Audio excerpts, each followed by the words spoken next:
of Jesus. Anything that would be of an antichrist spirit, we break it right now. In the name of Jesus, every antichrist spirit, we break it right now. Angels are being released right now. Angels are being dispatched. They're coming here. In the name of Jesus from South America, they're coming here. They're coming here. They're coming here. Angels are being dispatched right now. Angels are being released right now. Angels are being dispatched. They're coming here. In the name of Jesus from South America, they're coming here. They're coming here.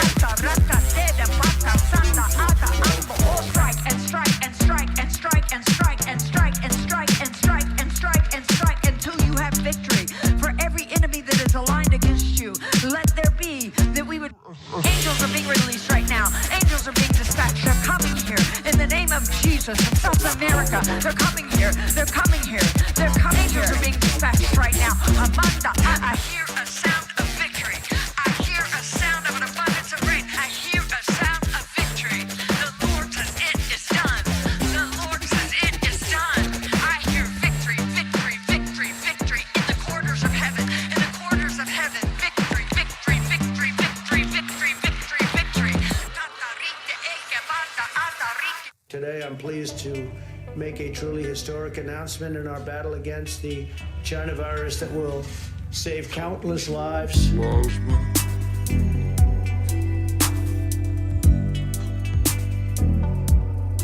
Convalescent, strong antibodies from the blood of recovered patients to help treat patients battling a current infection. Convalescent, this is the only possible, and it's only made possible because of Operation Convalescent. Today, I'm pleased to make a truly historic announcement in our battle against the China virus that will save countless lives. We provided $48 million to fund the Mayo Clinic study that tested the efficacy of convalescent. The virus. Convalescent. This is the only possible, and it's only made possible because of Operation Convalescent Plasma.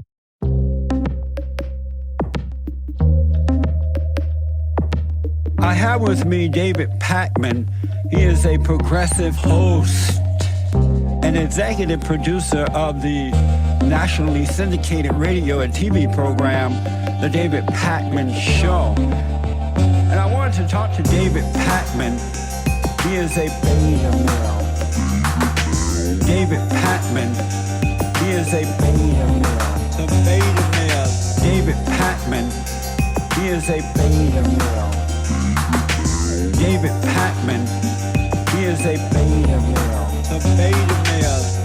If there is, can you remind the audience? We satirized and remixed. It is Trump talking about massive dumps. And by the way, extra points. If you can sample Trump saying massive dumps and me talking about it in a song, please do it.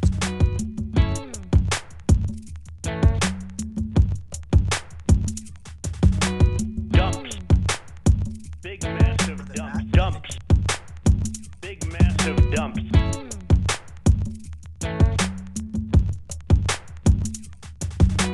Dumps. Dumps. Dumps. Dump, dump, dumps, dumps, dump, Dumps. dumps, dumps, dumps, dump, dump, dumps, dumps, dump, Dump. Big massive dumps. Dumps. dumps, dumps, Sir, you just dump, dump, won. dumps, dumps, dump. Dump. Big massive dumps. Donald Trump insisted multiple times that it was massive dumps that led him to lose the election, which is just on another level, on another level. Dumps. Dumps, dumps, Sir, you just dump, won. dump, dumps, dumps, dump, Dump. Big massive dumps. Dumps. dumps, dumps, Sir, you just dump, won. dump, dumps, dumps, dump. Dump. Big massive dump. You turn the faucet on in areas where there's tremendous amounts of water, where the water rushes out to sea because you could never handle it. People are flushing toilets 10 times, 15 times, as opposed to once. Dumps. Dumps, dumps, Sir, you just dump, won. dump, dumps, dumps, dump, Dump. Big massive dumps. Dumps. dumps, dumps, dump, dump, dumps, dumps, dump. Dumps. what is going on here? What is going on here? It's just beyond. All right, welcome everybody. There's just too much to talk about to keep this going. But that song, by the way, reminded me Trump talking about flushing toilets 10 or 15 times. Producer Pat told me they had a massive plumbing issue at his place the other day. And instead of 10 or 15 sort of like discrete flushes with a beginning, middle, and end, his toilet was basically on an infinity flush. I don't know if you guys have ever seen this, where it's almost like stuck flushing, and it's like a perma flush. Indoor plumbing it's crazy what you can get it to do. But yeah, Pat's plumbing going interactive the other day and on an infinity flush. Authorities were called in, not for this, just for other reasons, and a plumber. Like the authorities weren't there relevant to the flushing, but the plumber was, and they got it all fixed up. It was like an infinity. It was a Mobius strip flush, for lack of a better term. I have so many exciting things to announce today. I am going to be announcing a contest where we will be gifting. Not really. One of our viewers named Secy is going to be gifting 10 full price memberships, and we have a contest. And you can win a subscription either to use yourself or to gift, which is great. We also are going to be announcing a position opening at the David Pakman Show. We very rarely are hiring, but we have a position that's opening, and it will be an opportunity for some people to apply. I guess we'll say that. And then what else? I have a new song to debut. I have a voicemail. We have many, many different things going on. Okay. And of course, your super chats will be part of the stream as well. I do want to say thank you right at the top. Calderash for the 9-month sub on Twitch, as well as The Glaive and Canned Caviar, as well as Trisha Eastman. Thanks to the 4 of you for subscribing at this very nascent stage of this stream. I very much appreciate that. People saying super chats aren't on screen. It's actually sad. The super chats are on screen over there. There's just no super chats. That's the unfortunate reality. But everything is working fine. Don't adjust your television. I do not have any unban requests today. It's weird because Twitch is showing me that there is one unban request, but then when I click on it, there's nothing there. So in any case, I don't have any unban requests, and we will not be gaveling in or out today. And I guess that's basically it. Okay, so we're standing by for Jen Psaki at the top of the hour. 1 week from tomorrow, Joe Biden will be doing his first press briefing. And of course, Fox News for weeks and weeks saying, it's been 38 days without a press briefing. It's been 45 days without a press briefing. It's been 55 days. Now they announce a press briefing. And yesterday, Dana Perino on Fox says it's kind of suspicious that they're announcing it so far in advance. It's really weird. Okay, so there's that. NH Barracks says, if they reformed filibuster to talking filibuster, don't they still need 60 votes, but now with more delay? I have a full segment on the filibuster stuff on today's show. Okay, that'll be up in about 50 minutes. Monique Mills says, super chat. Horo says first. Ahmad says, here you go, starting things off. And Jake says, good evening, David. When do you think the next David Pakman chess tournament will be? I don't know the answer to that, but maybe soon. YouTube viewer says, David, Dr. Seuss flopped. Now they're on to the crisis at the border. Didn't Trump's wall solve that? I know. Yeah, we talk about that on the show today as well. There's really so much to talk about going on. I will be covering the Atlanta shooting. In fact, I have a clip. This is bizarre. This police officer, Captain Jay Baker from the Cherokee County Sheriff's Office, he seemed very unprepared for a press conference today. Here he said that yesterday was a really bad day for the shooter. It's just weird. Take a listen to this. The investigators, they interviewed him this morning, and they got that impression that, yes, he understood the gravity of it, and he was pretty much fed up at the end of his rope, and yesterday was a really bad day for him. And he killed multiple people. He was fed up and at the end of his rope and had a bad day. For a lot of people, being fed up and being at the end of the rope and having a bad day, ends with some Cherry Garcia ice cream, right? It doesn't necessarily end in killing 8 people. And the whole press conference was weird. And I'm going to have some, we'll have coverage of this tomorrow. And then there's one other clip here where so far they're saying they don't believe that this was racially motivated, but more related to a sexual addiction. This could be incel type stuff. We just don't know. I have no listen, you know, there's all these people now, hot takes on Twitter from people saying, oh, there's people who want to call it racially motivated even though it's not. Or there's people who want to say it's not racially motivated when it is. I want to call things what they are. And we're just going to follow the evidence. But let's listen to this. We did interview him last night. He is currently in our facility at the Cherokee County Adult Detention Center. We were able to interview him. Did he say Turkey County? Oh, Cherokee County. With the Atlanta Police Department and FBI. He made indicators that he has some issues, potentially sexual and by the way, killing 8 people would be indicative of that. Addiction, and may have frequented some of these places in the past.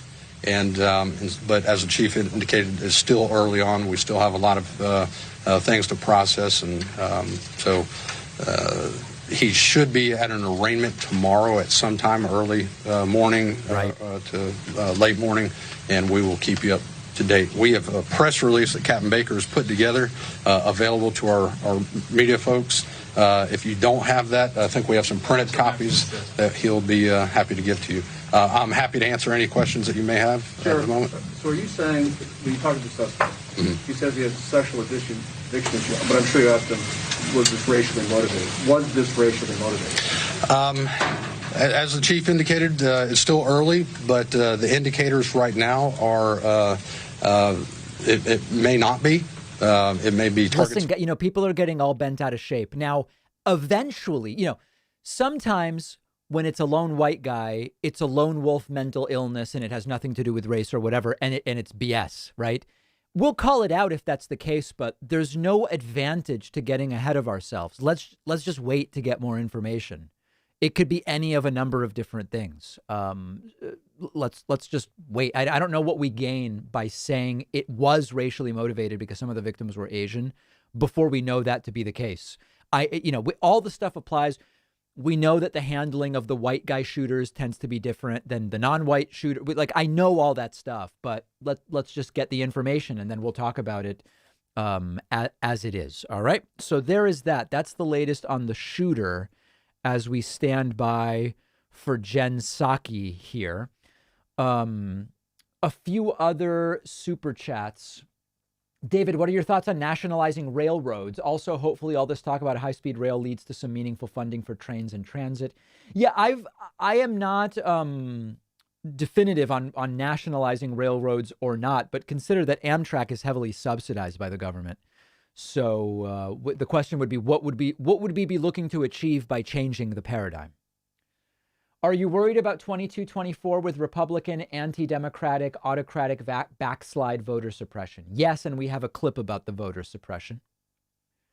Is there equivalent Moderna data similar to Pfizer out of Israel? No, because Israel is only using the Pfizer vaccine. They made a deal to get enough Pfizer vaccine for everybody in exchange for data. But everything we know so far is that just about everything that applies to the Pfizer vaccine applies to the Moderna. Correct me if I'm wrong, but I'm not aware of any meaningful differences between the two in terms of efficacy, side effects, ability to prevent serious COVID, etc. Okay. Let's see where else we want to go. I have a few. Oh, okay. Update on cases and deaths. We are seeing a continued but slower decline here. I think it may plateau until we get significantly more people vaccinated. But as you can see, big initial reduction and then a slower reduction. We're down about 78, 79% as far as cases go. In terms of deaths, the decline is continuing a little bit more quickly, and that makes sense. This may become eventually something where cases don't really matter, because if the vaccines turn this into a cold or a light flu, then you'll really be tracking hospitalizations and deaths, which is sort of what happened with H1N1. where the testing for it became kind of irrelevant because it was like it's not operationally different than the flu. So we're going to follow that. As far as vaccines go, we had this massive dump of vaccine data on Saturday, and then we had like okay days. We are approaching 2.5 million doses per day, 2.44 million right now. Okay, so that's all looking increasingly good. We got that out of the way. We got this out of the way. Okay, good.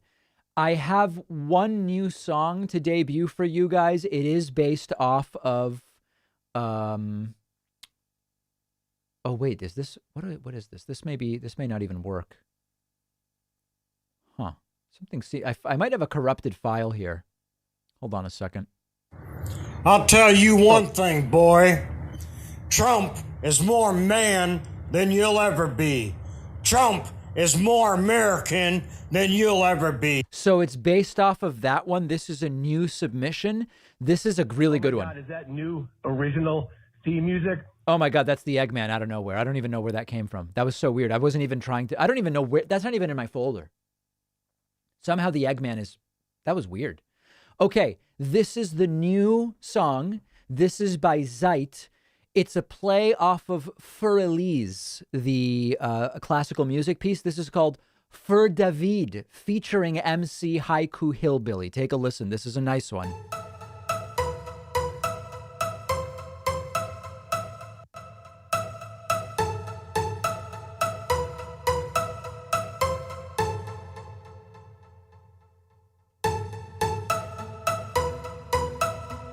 It builds. Just give it time.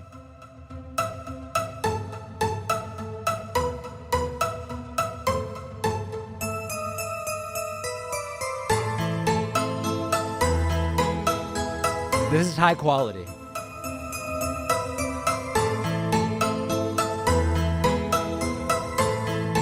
I'll tell you one thing, boy. Trump is more man than you'll ever be. Trump is more American than you'll ever be. Trump has got more money than you'll ever have. You are bought and paid for. Joe fucking Biden. Joe fucking Biden. Joe fucking Biden. Perfectly done. Joe fucking Biden. Biden. I'll tell you one thing, boy. Biden is more man than you'll ever be. Biden is more American than you'll ever be. Biden has got more money than you'll ever have. Trump is bought and paid for. Oof.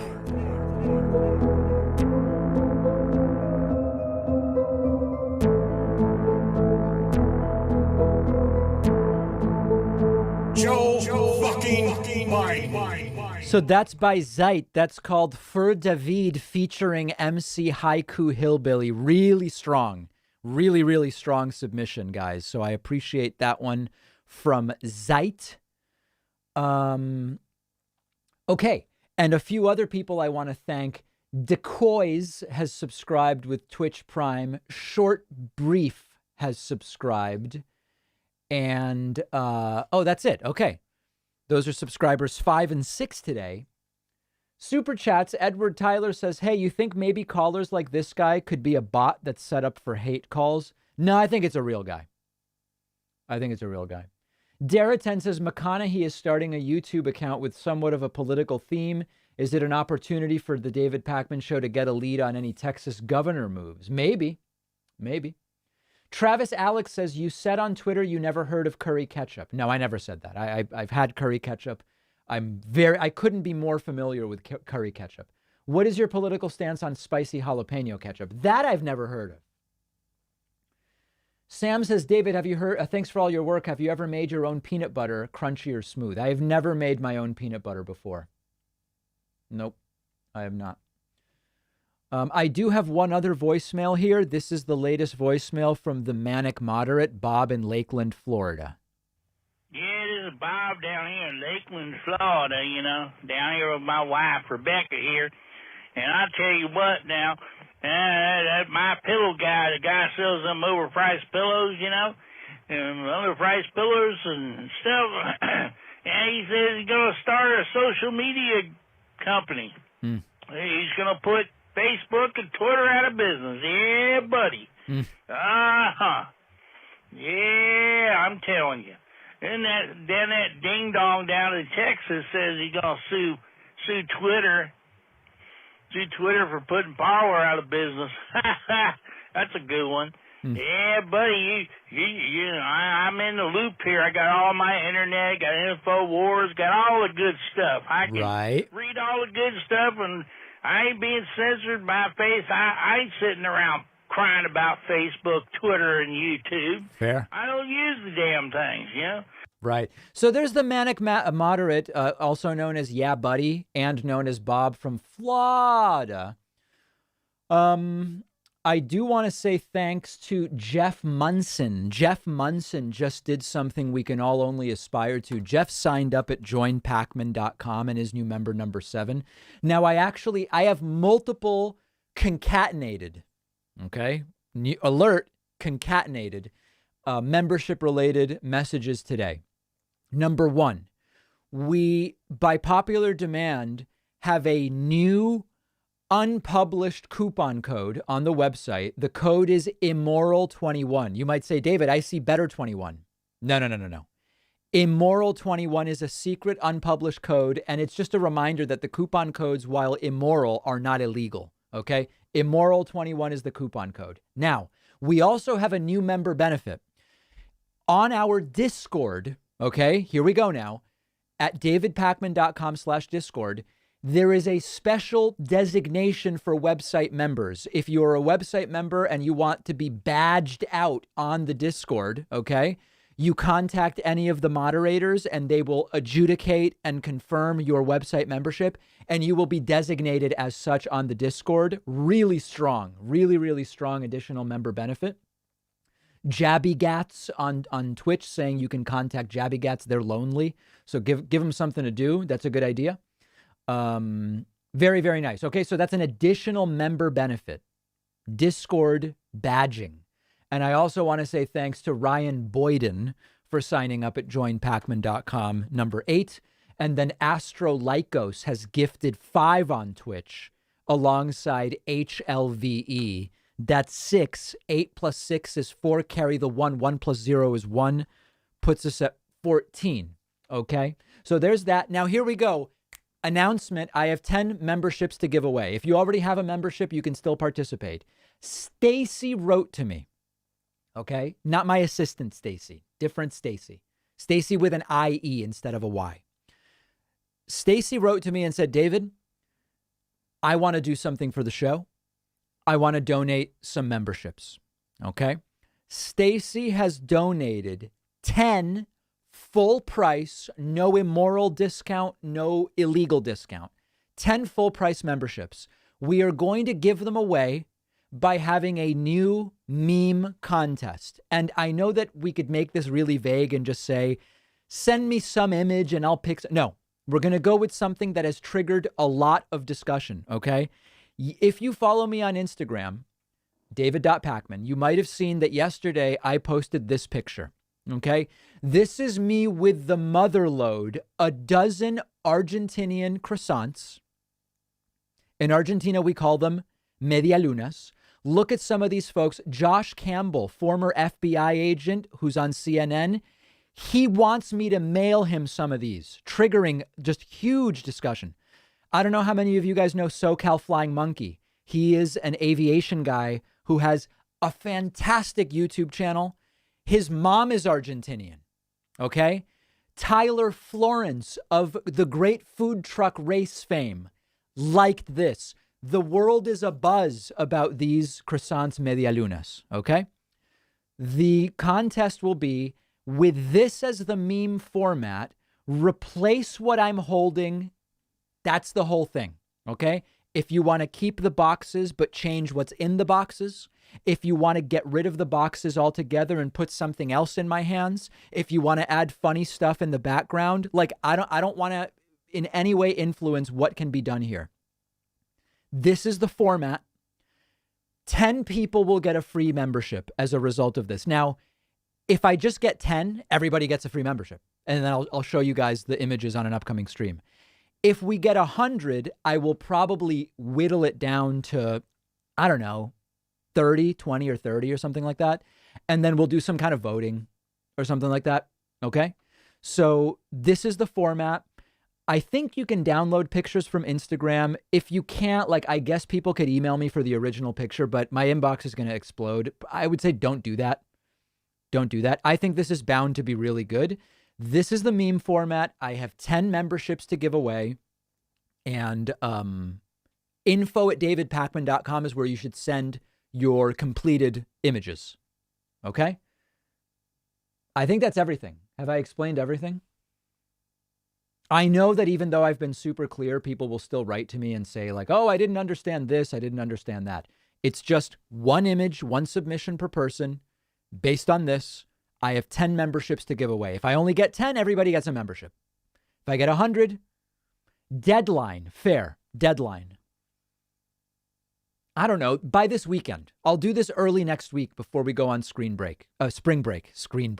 Before I break my screen, I'll do it. Now, before spring break, I will do it. All right. So try to get it to me by Sunday, I would say. Okay. So that's that. And we'll go back to standing by here for Jen Psaki. So that's super exciting. Okay. Hold on a second. I want to say thanks to Edward Steele, who just signed up on my website with the coupon code Immoral21. Edward is new member number 15 today. Thanks, Edward. Really appreciate it. Unpublished secret coupon code Immoral21. You can also get a member badge on the Discord if you are a member. Okay, I mentioned we have a new position at the David Pakman Show. Now, we talked about whether we should announce this to the audience or not, because, I think people understand why we might not want to announce an open position on streams. But we have an open position with the show. This is a position that would ideally eventually be a full-time position with benefits, but it could certainly start as a part-time position. For the right person, though, we envision it becoming full-time. This is a multidisciplinary position. You can live anywhere. It's a remote position, okay? But we work mostly on Eastern U.S. time zone, all right? The position is a blend of social media management, video editing, ad sales and related tasks, and miscellaneous written communication, okay? So the requirements are you either have a college degree or are in your last semester right now, meaning like you'd be done in May or June. Excellent organizational, written communication skills as well. Ability to multitask, ability to work well in a team, ability to work in a fast-paced environment. Hopefully, some of the tech skills, but we can teach the tech skills. That's the reality. And as a part-time position, it's probably like a Monday to Thursday thing. And then again, the idea is that we get the perfect person and this builds into being a full-time position. Okay. So if you are interested in applying, number one, please don't waste my time if it's not the right position, because we're just gonna be dumping bad apps. But you can email info@davidpakman.com. I can send you a more formal job description, and we rarely have positions available. So it's very, very exciting. All right, let's mute out here because a lot of stuff's going on. Okay. I want to say thank you to Benjamin McFalls. Benjamin just signed up at joinpakman.com and is new member number 16 today. I also want to say thanks to What the Spock for the Twitch sub, Panopt for the Twitch sub. That's numbers 17 and 18. Very much appreciate that. Guys, the coupon code is working. Okay. Benjamin just used it. It's immoral 21, lowercase, uppercase. I don't care. It works. Edward used it. Everybody's used the coupon code. Couldn't be working more perfectly. It really couldn't. Do people want a Troy York voicemail? For 3 consecutive days now, the audience has rejected Troy York voicemails. The audience is sick of Troy York voicemails. I am pasting a new poll in Twitch, and I am pasting a new poll in YouTube. This is a different straw poll website, which hopefully will work better. Let me know, and either before or after the briefing. Oh, whoop, it's going on. Previously served as the Commissioner of Education in Connecticut. In this position, he faced the unprecedented challenge of responding to the COVID-19 pandemic and led the safe school reopening efforts in Connecticut. To do so, Secretary Cardona and his department provided school districts with the balance of guidance, local autonomy, and oversight needed to ensure equitable and meaningful educational opportunities for students, while also prioritizing public health mitigation measures. Since it's his first time here, first of many, hopefully. He has 2 decades of experience as a public school educator. He began his career as an elementary school teacher. He then served as a school principal. So with that, I will turn it over to the Secretary. He has a short timeline, so he'll be able to take just a couple questions and today. Voting is going on, okay? People can vote right now. The votes are coming in.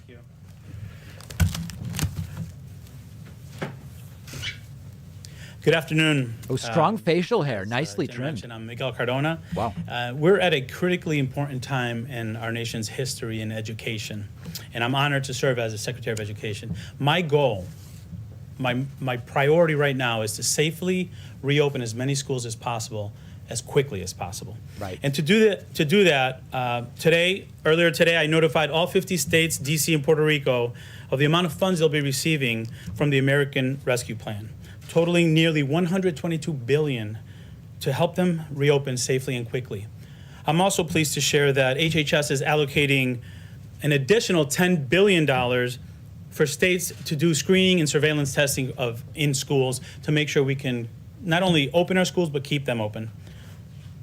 And then thirdly, I'm really, really excited to announce that next week we will be having our national reopening summit for schools, where we're going to hear best practices from across the country on how to do this safely and how to do it quickly. Right. Because we know there are great examples out there. We know students learn best from students, teachers learn best from teachers, and states will learn best from states on how to safely reopen schools quickly.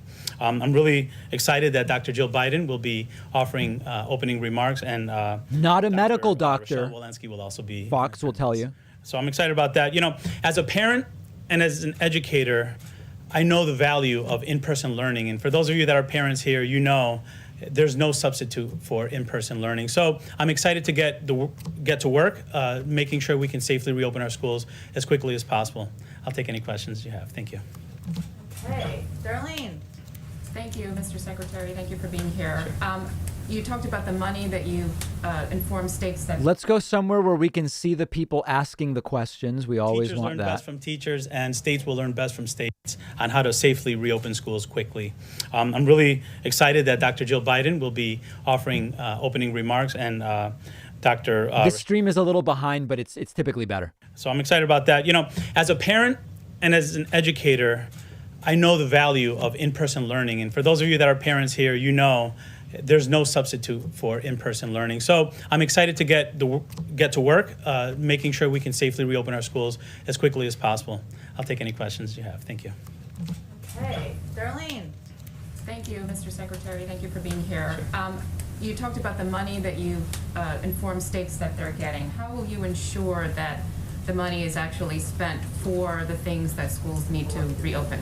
It's a great question. Thank you. It's critically important that we use the funds to support our students, especially those students who have had gaps exacerbated as a result of this pandemic. We know achievement and opportunity gaps have widened, so it's critically important that that process is not only communicated with the education department, but publicly as well. We will be receiving reports from the states on how they're going to be using their money, and we also expect those reports to be public. Go ahead. Mr. Secretary, thank you for being here. Now that teachers are eligible in most every state, what do you say to those teachers and school officials who refuse to get vaccinated? Well, the vaccination is one of those strategies that we know, in addition to the mitigation strategies, allow for schools to safely reopen. So it's critically important that we vaccinate as many as possible, and we promote the benefits of the vaccination to make sure we have safe school communities. So the message really is, if you're able to get a shot, and that's a strategy to help keep our schools open. Nothing about making it mandatory. If teachers want to come back unvaccinated, that's fine by you. At this point, vaccination is available for educators, and I'm proud that the president prioritized educators to be vaccinated, because we know that you're not going to get him to say mandatory vaccinations are coming, guys. The money quickly, we know that you said $122 billion will be given to the states from the American Rescue Plan right now. The CBO anticipated that the bulk of the spending of funds provided through that plan won't be provided until after 2021. That there was, I think, $67 billion that existed from the past relief plans that have been passed that, according to the CBO, the bulk of which had not been spent. So why, at first, is that accurate? And why hasn't more of that money been spent right now, even before the American Rescue Plan money was sent out, to get those schools to safely reopen? We know that the bulk of the money is also being used on human resources, and that's paid out as people perform the service or are hired and their contracts are paid out. And services also are paid when they're given. And we're in March, we still have some of the school year left. We're looking to release funds this month. And we know that schools are needing that to not only prepare for reopening now, but also to plan ahead. We know that when our students come back, they're going to need more social emotional support. We know that our schools have to be designed to meet the needs of the students after they return after a pandemic. So this is a long-term process also that they can plan for next year and the following year as well with this American Rescue Plan. They announced $12 billion to help ramp up testing in schools. How soon before we're actually going to see some of this surveillance? Yes, that's $10 billion from the Health and Human Services Department. So we're looking to get that soon. We know that that's a tool to help keep schools open, not only reopen, but keep them open in the near future. The goal really is this spring, we want our students back in school as quickly, as safely as possible, and that's going to assist in that process. And we're more than halfway, obviously, through March. Do you have any kind of update on the administration's effort to try and get every teacher at least one shot by the end of the month, where that stands? I'm really pleased that at the state level, many states recognize the importance of vaccinating educators. It's mostly a state question. Paraeducators, custodians, bus drivers, they're critically important parts of that school community. So we know that that's a priority in our different states, and I think it's, as I said earlier, it's part of the strategy to make sure that our schools are safely reopened, in addition to those mitigation strategies that we know, when working, we can also use to safely reopen our schools. Kristen, you're going to have to be the last one, but we'll bring him back. Well, thank you, and thank you, Mr. Thank Secretary. you. Yeah. Today, the head of the CDC said that they are looking to update guidance, reducing the social distancing recommendations from 6 feet to 3 feet. This was one of the stickiest sticking points for so many schools as they tried to reopen. Are you at all frustrated by this potential course correction? Not at all. Listen, we're in the middle of a pandemic, and I know the success we've had in Connecticut when I was Commissioner of Education was because we worked very closely with our health department, and we recognize this is a health pandemic, and we're always going to take guidance from our health experts, our sister agencies that are health experts. So I recognize it may change, and if it does, we're going to be able to adapt and work with them. We were successful because we work closely with them, and we recognize that that partnership is what's going to lead to our schools being open as quickly as possible. Thank you. If you reduce it to 3 feet, would it make it much easier for schools to reopen, in your opinion? If it does go to 3 feet, it'll provide more opportunities potentially for students to enter our schools, which is the goal. That's just math, guys. Say something about the shootings in Atlanta. So the president has spoken out very strongly about Would it be easier to open if you only needed half the space? Well, yeah. Americans. As the education secretary, do you see some role for the federal government to play in terms of spreading, message of tolerance or to work against discrimination? My condolences to the family and the communities that suffered that violence. In education, we have a lot of work to do. We have to reopen our schools, and we also have to make sure that we're preparing our students for a tomorrow that we want for our students. So thank you. Thank you, Mr. Secretary. Thank you. All right. Thank you. All right, Secretary of Education Miguel Cardona. Thank you so much. All right, a couple of other things at the top. I wanted to make sure that you all saw the announcement this afternoon from the Treasury Department that as of today, they've dispersed approximately 90 million economic impact payments, which are of course the checks, but most of which are going through direct deposit, totaling more than $242 billion following last week's signing of the rescue plan. This is a key down payment toward the president's announcement on Monday that 100 million payments would be sent in 10 days. So we'll continue to update you as we progress. The Violence Against Women Act, as you all know, is being considered in Congress today. It is one of the original fasting, I should say, is one of the president's proudest accomplishments. The president applauds the House of Representatives, which will vote today to pass the Violence Against Women Reauthorization Act of 2021 with expected bipartisan support and with important improvements to increase safety and services for all survivors. Reauthorizing VAWA is a priority for the president, and he urges the Senate to also come together in a bipartisan manner to ensure swift passage of VAWA so that he can sign it into law soon. With that, Darlene, go ahead. Thank you, Jen. First question, is there any reaction from the White House to Russia recalling its ambassador to the U.S.? They didn't give a specific reason for that move, but it comes after a number of Russia-related developments. Well, we've certainly seen those reports. I would say that our administration is going to take a different approach in our relationship to Russia than the prior administration. Obviously, the president spoke to this during an interview that he conducted just last night. And we are going to be straightforward, and we are going to be direct in areas where we have concerns. As you know, there is an ongoing review, and the president has, while we have announced key conclusions from an intelligence community assessment on the poisoning of Alexei Navalny, there's an ongoing review of other areas where we have ongoing concerns. At the same time, we have areas where we believe we can work together. Obviously, the signing of New START is an example of that. Addressing nuclear proliferation is an example of that. And we hope that there is opportunity there. But our relationship will look different. We will be direct. We will speak out on areas where we have concerns.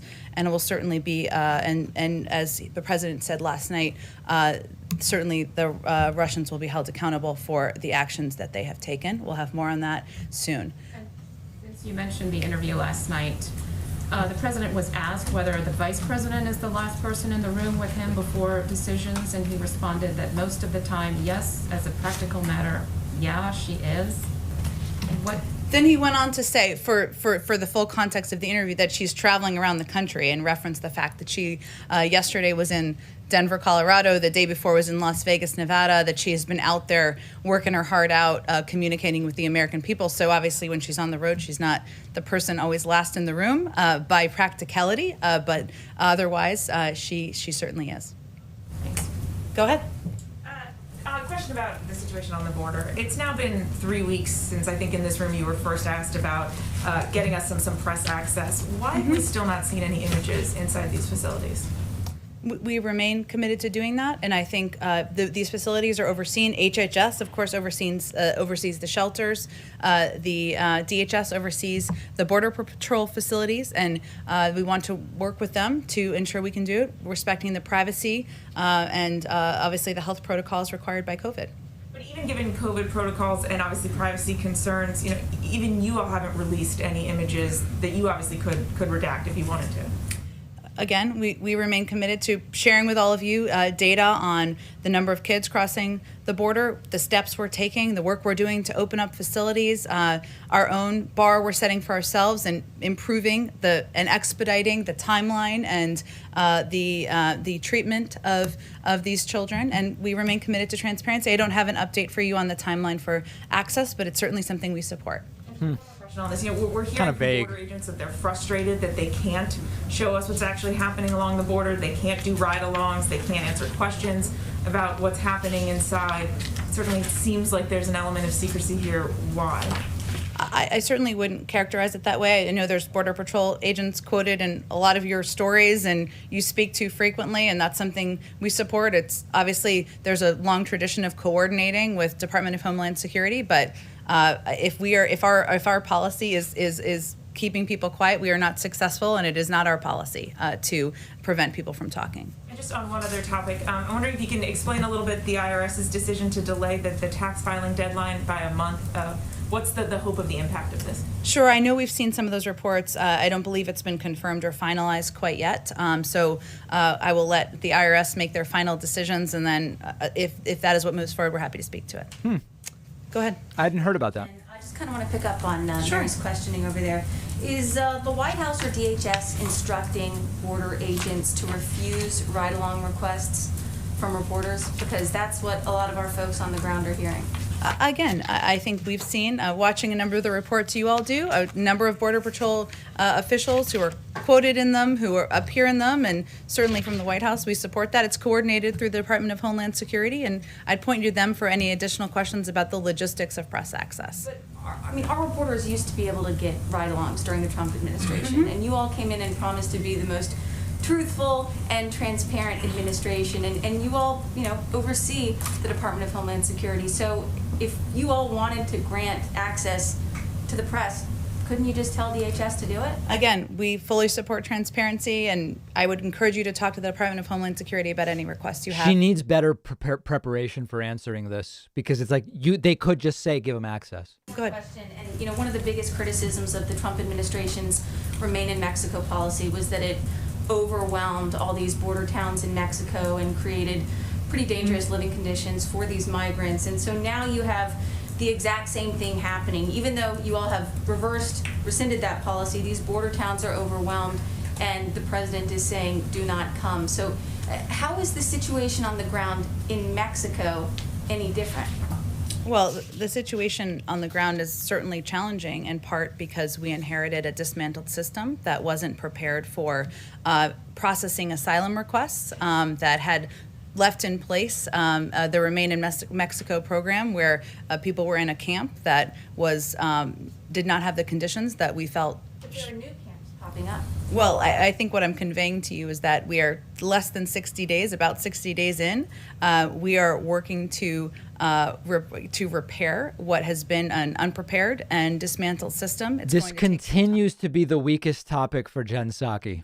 Going to continue to make sure we're working through our laws, and the border is not open. But we also, as you know, have changed our policy to approach it in a more humane way and keep kids safe. And that requires putting in place more effective and efficient processing at the border. It's going to take some time. We're working through it. Every day we have new steps and new improvements we're taking to make the system more efficient and effective. So is there a limit or a cap to the number of unaccompanied minors that are going to be allowed into the U.S.?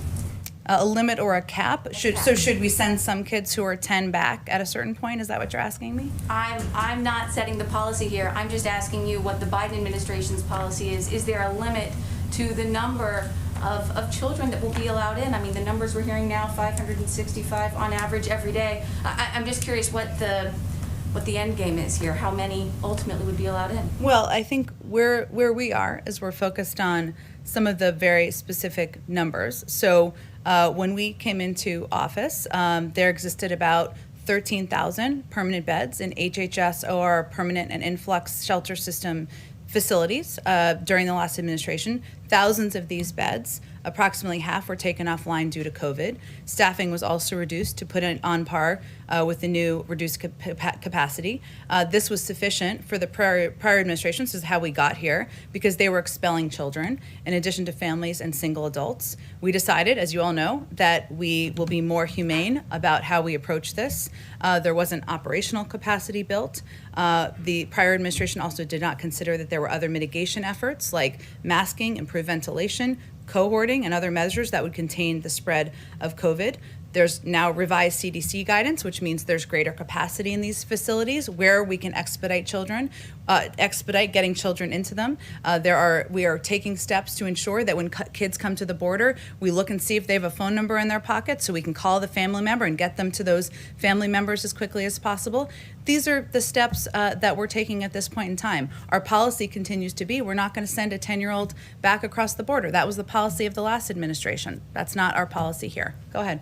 Is if unintentionally, in your commitment to keep these children under 17 or 17 under safe, if unintentionally, is the U.S. government incentivizing parents to send their children across the border alone because that is their best chance to enter and stay in the United States? Well, that certainly you heard the president say in this interview that he conducted that he is encouraging people not to come. Now is not the time to come. This is not a safe journey for people to take of any age. And he believes, as he talked about last night, that no parent is looking and just trying to make a bet on whether their kid can kind of make it. This is a very difficult and treacherous journey. Most of these kids are fleeing very challenging circumstances. And his view is that there's a number of steps we need to take and steps that he hopes he can work with Democrats and Republicans on. So that's his goal. How's that message communicated to that we heard him obviously in the interview? How is that message being communicated by the U.S. government to those thousands, perhaps tens of thousands, who are already in the midst of this dangerous journey that they're making to the border right now,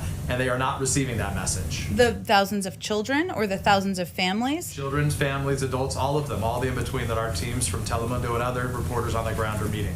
Well, we convey with every official that speaks. Secretary Ali Mayorkas did an interview just yesterday. You've heard Roberta Jacobson speak to this, and a range of officials beyond them who are speaking directly with countries, working in partnership with them, speaking directly through channels that are in the region, that now is not the time to come. The border is not open. This is a treacherous journey. The vast majority of people will be certainly sent back on their journey, and that's the message we're sending. I guess it seems maybe it's a mixed message. I don't think the issue here is that the problem hasn't been totally solved. I think the issue that it's a mix between kind of meaningless statements and sort of blaming the last administration. Like, I think if she sat down for an hour, they could hammer out what the position is going to be and avoid a lot of the fumbling. Come later and others don't come at all. Well, I think this is no doubt a complicated circumstance, and what we are trying to do is address this in an effective and humane manner, and that requires putting in place additional policies and measures. You referenced one of them, which is reinstituting the CAM program, which would allow kids to apply from their home country. That is certainly a positive, an option. How long would it take till that's available to them? We are hoping that can be happen soon. I don't have an exact timeline for you, but we would like to put that back in place. It was a program that was already in place and was ended in 2017. So that's an example. We want to build on beyond that, so we can have programs where it ensures that kids are not taking this difficult journey, that they have other choices and other options. But I was also, and this will take some more time, but we're going to keep seeing these cycles, which we've seen. This is not the first cycle. 2014, 2018, these numbers have been increasing since April of 2020 of last year. Unless we work together, Democrats and Republicans, to address the root causes, there have been policies and bills the president worked with Senator Lindsey Graham as an example on a bill to try to give more funding to address the root causes in these countries. If we don't take those steps now, we're going to keep being on these cycles every year, year after year. Last question from the interview last night. Yeah. They talked about the topic of Governor of New York, Andrew Cuomo. I guess my question is, why did President Biden feel the need to weigh in to say that if the claims of these women were confirmed, that the governor would likely be prosecuted?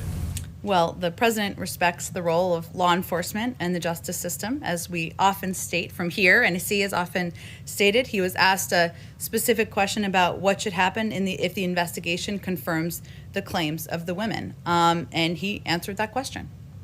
So in the past from this podium, previous Democratic administrations have said, we're not going to weigh in, not going to put our finger on anything that has to do with the Justice Department or their decision. He was not saying this is going to happen. Obviously, the process is going to play out. There's an ongoing investigation that should be swift. It should be thorough, and obviously, it will determine what the outcome is here. And he certainly respects that. Okay, thank you, Jen. Go ahead. Just want a couple of questions. So on the Atlanta shootings, do you see some need for the White House and the administration to create perhaps a point person to address anti-Asian violence, even though the shooting hasn't necessarily been linked? It is a concern that the president has raised. Is there some move afoot like that? Well, first I would say that it's important to note that the president, we've put out a few updates today, but just to reiterate, he was briefed overnight. He obviously talked to the Attorney General and the FBI director this morning, and we're continuing to monitor the situation. As you touched on, local and federal law enforcement are still determining a motive. They had their own press conference this morning. That doesn't change the fact that this news was horrific. And broadly speaking, there has been an increase, as you have noted, and we have all seen, in attacks and crimes and hate crimes as well, and other circumstances against Asian Americans. And that's why he raised this in his address when he delivered in his primetime address on Thursday night. He did sign an executive order, and actually there are ongoing processes, including from the Department of Justice, where they're doing listening sessions now. HHS will start those soon. He signed that executive order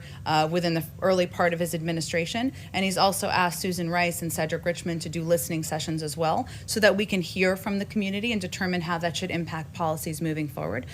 Broadly speaking, as you know, there's also an ongoing review of domestic violent extremism that is wide-ranging. That is a 100-day review that will take a look at a range of issues, and that will also be a longer-term strategic, comprehensive look at how that impacts our society, and this will certainly be a part of that. Just wanted to follow up on North Korea. So Sure. the talks that are happening with the Chinese this week. What are you looking for from China in terms of its response to North Korea? The U.S. military expects North Korea to resume testing of ICBMs.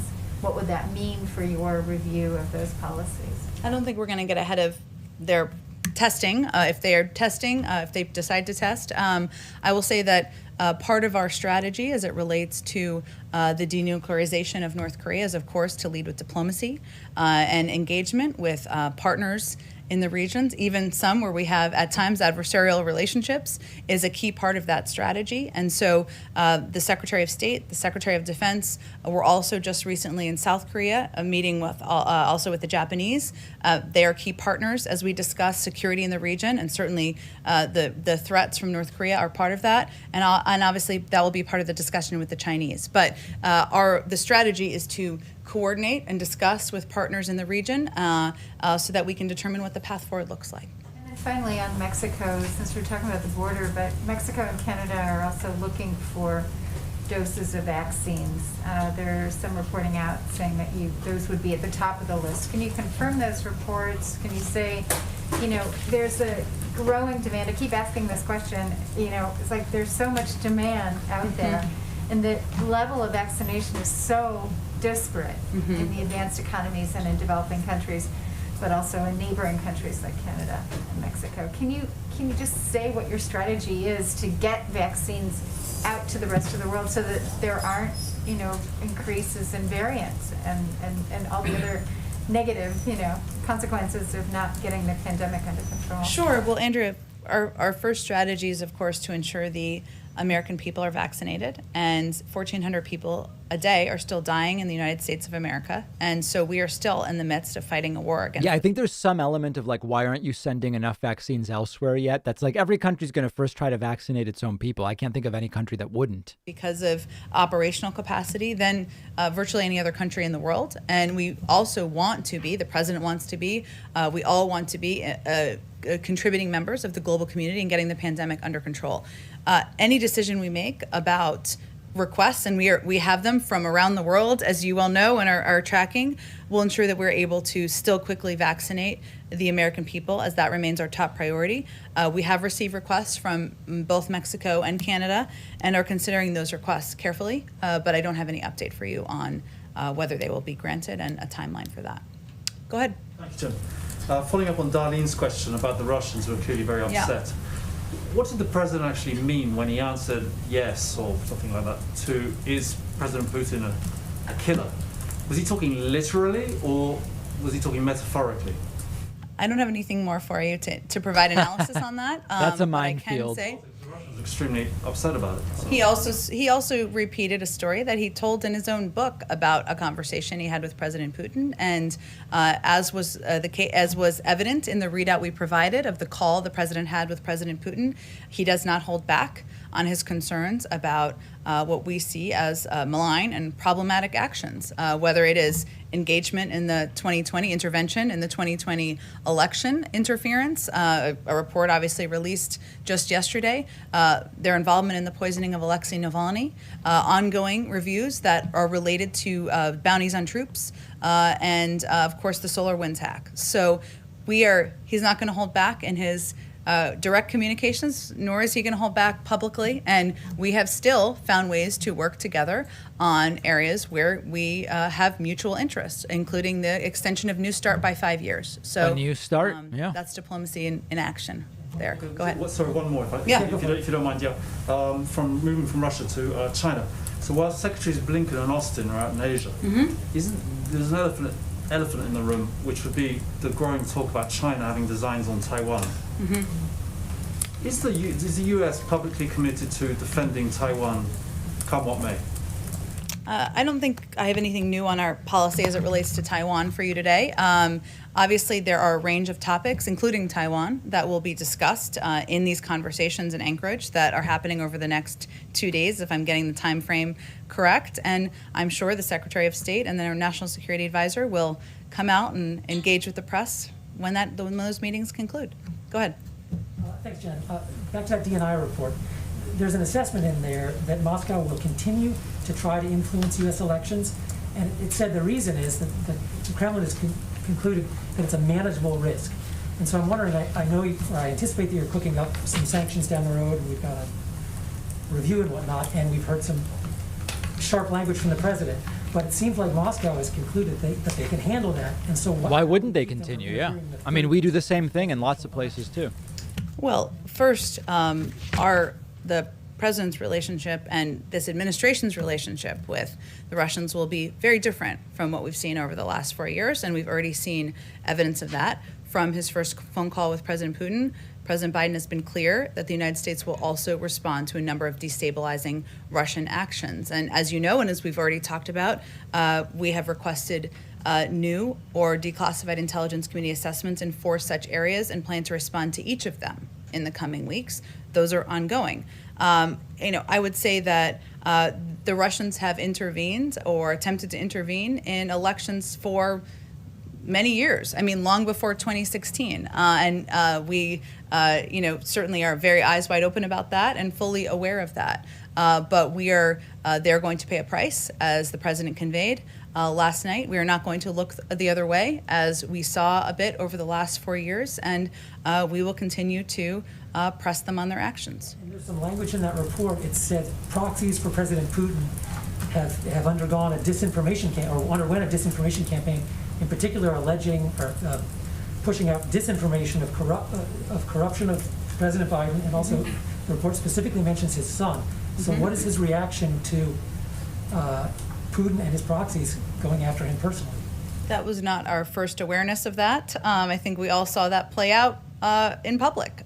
So the president felt it was important to release the unclassified version of this report, which, as you know, the assessment was done under the last administration. It is evidence of the hard work of the men and women in the civil service who keep government functioning. But it's important for people in this country, members of Congress, other countries to understand what their actions are. And if we want our adversaries like Russia are attempting to divide us. And one of our strategies is to transparently expose their tactics so that the world is aware of them. So that's why we released this report.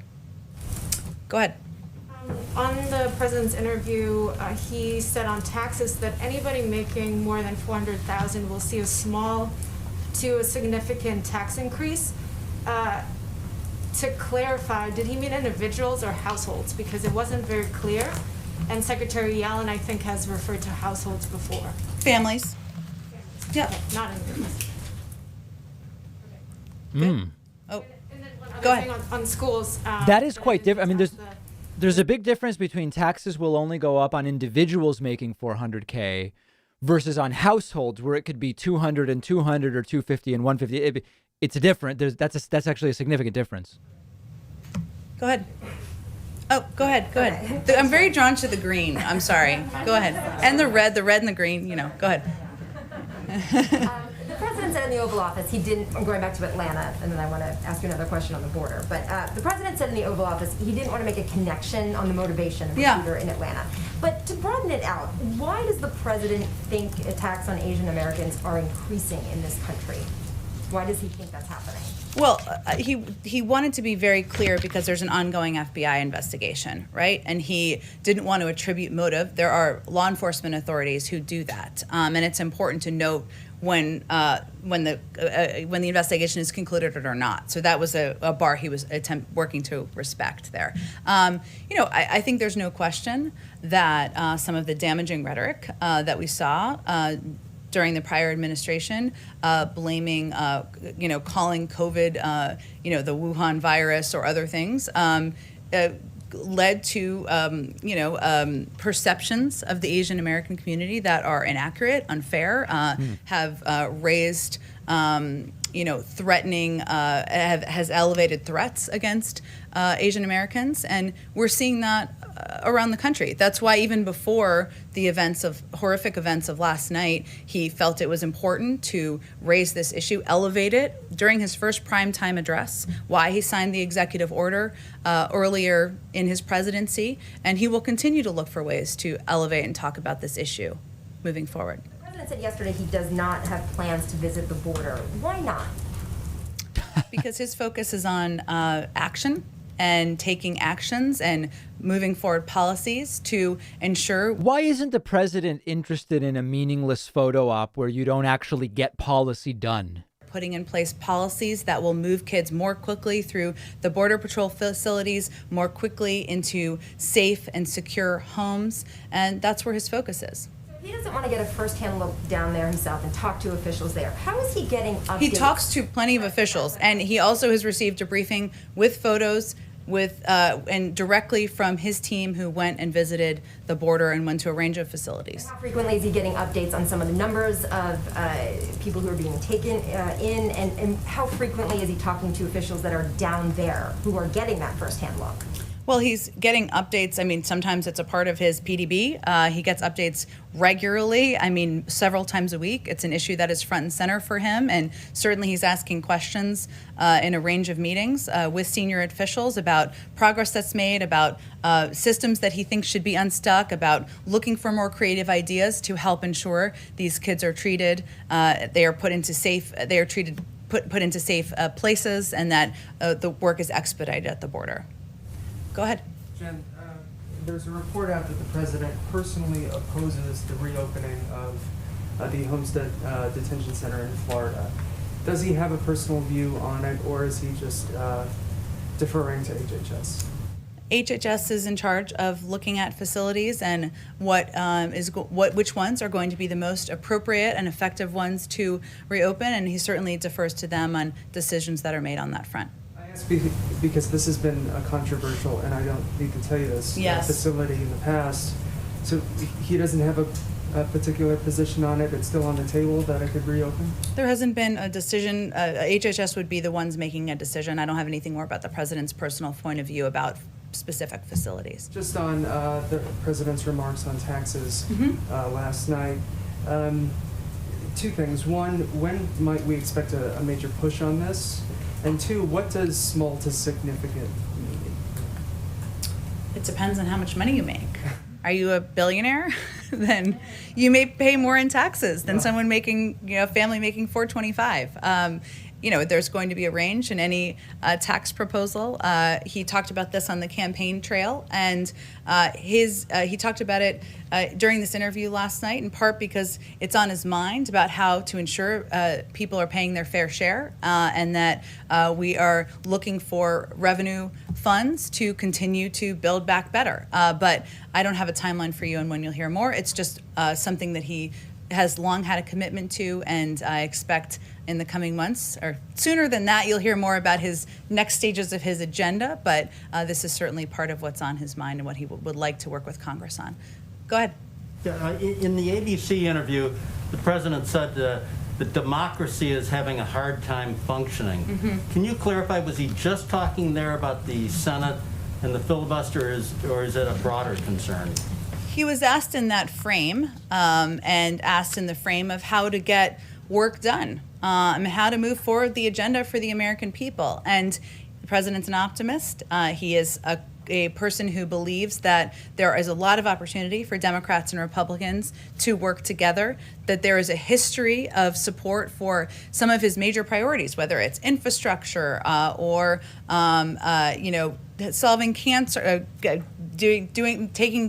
taking steps to help cure cancer, to increasing America's competitiveness. There's another bill that's being considered on that front. That there's a lot of areas where even immigration, there's a long history of Democrats and Republicans working together on that policy. So he's a believer that there is an opportunity to work together. But what he's seen is democracy having a hard time functioning. And in part, that is why were there no Republicans who supported a piece of legislation that almost 80% of the American people supported? That doesn't seem like it's democracy functioning there. And so he was not representative anyway.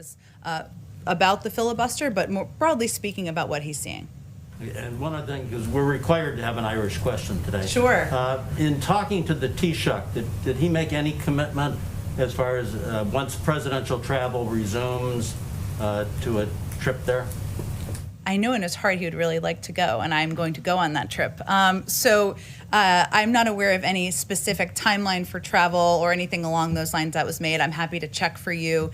He has raised several times that next year St. Patrick's Day will look much different than this year, as I know he did during the meeting. So, everybody get some sleep and rest before a year from now. We've got plenty of time. Go ahead, Jeff.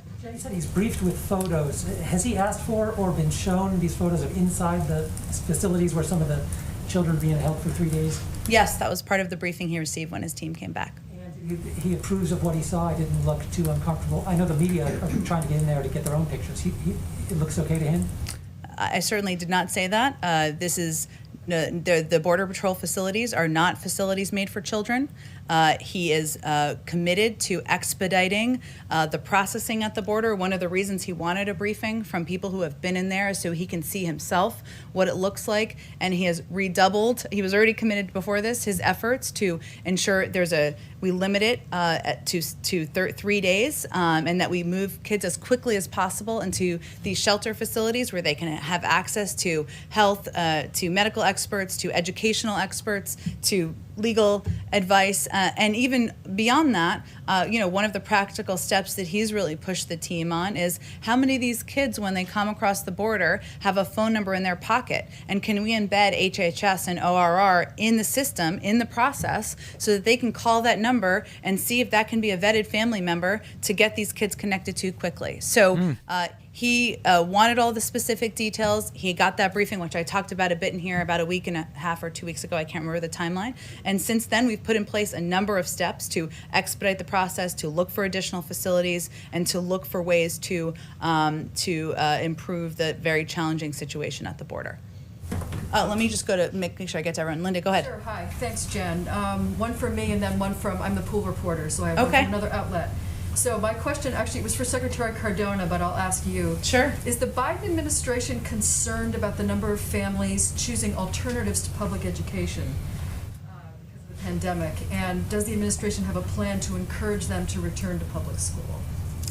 It's a great question. I wish you'd asked him that question. I'm happy to talk to him about it. I know he had a very limited amount of time today. I was just excited to get him here.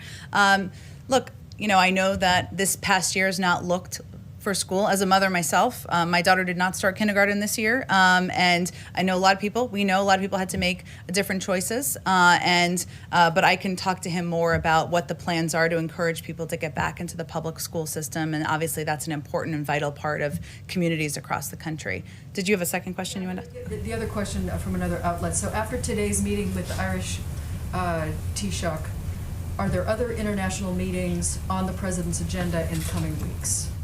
There certainly will be. I don't have any to preview for you today, but engaging, he's had a number already of remote engagements with his counterparts around the world.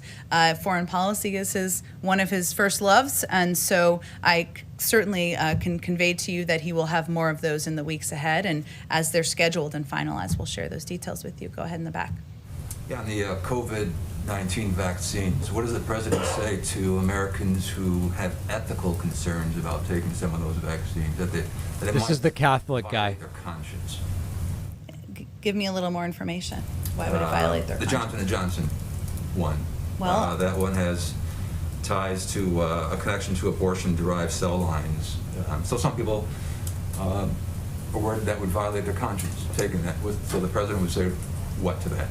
He would say, I know the Pope has spoken to the safety and efficacy of Yeah, the Pope all said three take it. vaccines, and the American people, these vaccines have been validated by health and medical experts. They're trying to save people's lives, keep people safe, and return our country to normal. On schools, billions are going out to try to get them to reopen now. If come fall, if schools are still unopened, would the administration find that unacceptable? We certainly expect schools to be open in the fall. Go, On okay. airports? Yep. TSA reporting big numbers going to airports. Is the administration worried that the COVID-19 response team's message is just not getting through to people? They're telling people, don't travel, don't travel, don't travel, and people are plowing through the airports.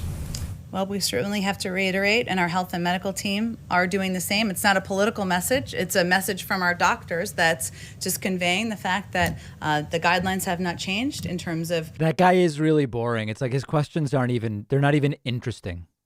Especially, there are great risks to travel. We've seen that play out. They've spoken to this frequently, our health and medical experts. So we'll just have to keep reiterating that message. We understand it's hard. People want to see their family members. People want to go see their friends. But we are fighting through this pandemic. People are still dying across the country, and we'll keep at reminding people of that. Go ahead in the back. Press conference next week with the president. Any idea how it's going to be assembled? Will it be in here or somewhere else?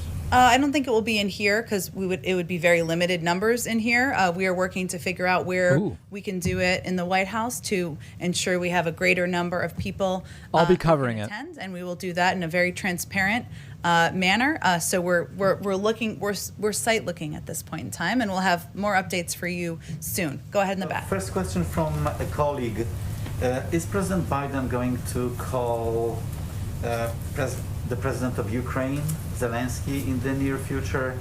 Do you have any update or any other potential engagements in the near future? I don't have any previews She just said for she you didn't. on foreign leader calls at this point. Typically, we preview those maybe the day. She was just asked about that. But I'm sure he will have some in the near future, but I don't have any specific ones to preview for you today. And on the vaccine, the president said yesterday that the U.S. is in talks with several countries about sharing vaccine. In the past, you criticized Russia and China for so-called vaccine diplomacy, and you suggested that it should be done through international project or institutions. So, do you exclude sharing vaccine on a bilateral basis? I think our criticism was in response to questions about whether we were concerned about how vaccines were being used in some ways by Russia and China in ways that they've used aid and international assistance where there are no strings attached. And sometimes it allows countries to hold themselves to lower standards on human rights, on freedom of press, freedom of speech. And we've seen that play out, as we know, in recent years. So that certainly would be something that is of concern to us. We have not yet provided vaccine doses to any country. We of course have a range of requests and a number of requests, and we will consider those carefully. But since we have not done that yet, I don't really have anything more to update you on. Back on the border. Yeah. You talked about the team that went to the border. Yes. They briefed the president. They've shown him photographs. Yeah. I think there was a request at some point to have members of that team come to the briefing room and do a briefing. So where does that stand? And since there are photos from that team, why not release those, since with the previous lines of questioning, you have said go to the Border Patrol or go to DHS for the access questions? I'm happy to invite them to the briefing room and talk to them about the photos. And will that team return to the border, or some other configuration of staff members? Will they be making periodic trips down there to assess conditions, or was this one and done? I expect we'll have additional trips to the border, but I don't have one to preview for you today. Thank you, everyone. All right. St. Patrick's Day. You said 425,000. I was 400. I was saying that if you're a billionaire, you're going to pay more in taxes than somebody making $425, over 400. I was just, as an I see. example. Oh, okay. Yeah, Okay. sorry, I wasn't trying to Thanks. change the threshold Yeah, on we you. were just like, oh, no, new No, threshold. no. Okay. I should have used something more, 572 something. Thank you. Thank you. All right, there is White House Press Secretary Jen Psaki, and we will indeed have the Joe Biden press briefing on Thursday before we head out on spring break. Let me see here. I'm going to get to super chats because I know people get very angry if I don't, and I'm making an effort to. I do want to say thanks to Oceanova, who has just hit 20 months subscribed on Twitch. I think we only have a handful of people at the 20-month mark. It's really an incredible, incredible number, and I appreciate it so, so much. I also want to, again, people asking, Inconsolable is still the top gifter on Twitch with 542 subs gifted. David Chadman with 323 subs gifted, and Spudnik with 258. Big thank you to Deborah Green for signing up on my website. I want to say thank you to Maria Lewis, who used the new secret coupon code Immoral21. Sparkle Armady is a new member. Rachel Rick, Benjamin McFalls, and just really, really great people. Let's look at some super chats. Having Republicans shout falsely for the past year that Democrats want open borders doesn't help the migrant situation. Republicans created this crisis as a self-fulfilling prophecy. Of course. How dare you drop a video while we watch live? Oh, well, yeah. Those are two different, the live people don't talk to the clip people. Let's put it that way. We're keeping separation. Russia, China, India, Belgium, other countries are sharing vaccines. That's how we've gotten vaccines in many countries. All right, very good. Hi, David. I missed the first half of your statement. Where is the best way to reach out about the open position? info@davidpakman.com. Dr. Seuss is also not a medical doctor, not even a PhD. That is true. One day, David will have a complete Bill O'Reilly-style meltdown over people saying the coupon code doesn't work. The coupon code works. The coupon code works. Like the stream, you're here. Give this guy, I guess that's me, a thumbs up and get more folks in here. Tesla wants to know, how would I gift memberships? If you want to gift one person a membership, you just go to our website and you put their name and email in the sign up. Okay, make sure to be logged out. If you want to gift a bunch of memberships, like Secy is gifting 10 memberships, you email info@davidpakman.com. And as a reminder, I have 10 memberships to give away. The concept is do a Photoshop of this is my latest Instagram post at david.pakman. Do something with this, okay? I already got 3 during the stream. We got 3 during the stream. Any modification you want to make, change what I'm holding, put something different in the boxes, change the paintings, put something in the background. It's wide open, okay? But this is, get them to me by Sunday. I have 10 free subscriptions on my website for the top 10. Maybe we'll have people vote. Maybe we won't. We're going to see, okay? So that's the latest as far as that goes. And, David, by delegating things to a new hire, what will you and other staff do with free time? No, the new hire is going to be mostly doing new things. We're building. All right, everybody. Happy St. Patrick's Day to everyone. Use that immoral coupon code, Immoral21, and we'll be back with everybody tomorrow. We've got a great video coming in about 5 minutes on YouTube. 5 minutes on YouTube. All right. We'll see you there.